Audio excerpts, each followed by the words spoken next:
Ofrecemos, Padre nuestro, a la Santísima Cruz.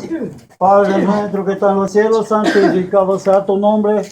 Venga a nosotros tu reino, hágase, Señor, tu voluntad en la tierra como en el cielo. Danos hoy nuestro pan de cada día, perdona nuestras ofensas, como también nosotros perdonamos a los que nos ofenden. Y no nos dejes caer en la tentación y líbranos del mal. Amén.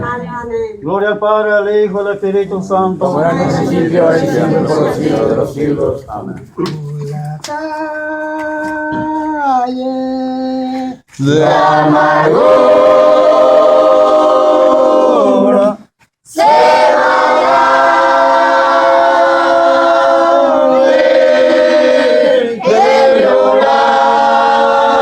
llorando, buscando su Hijo hermoso,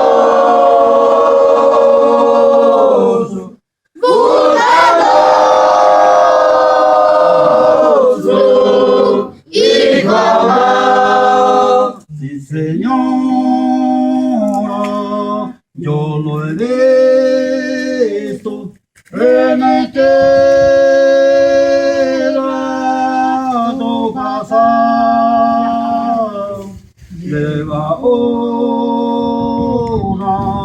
cruz en su hombro y una cadena pesada. Por las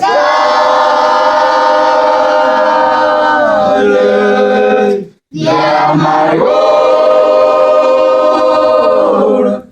se va la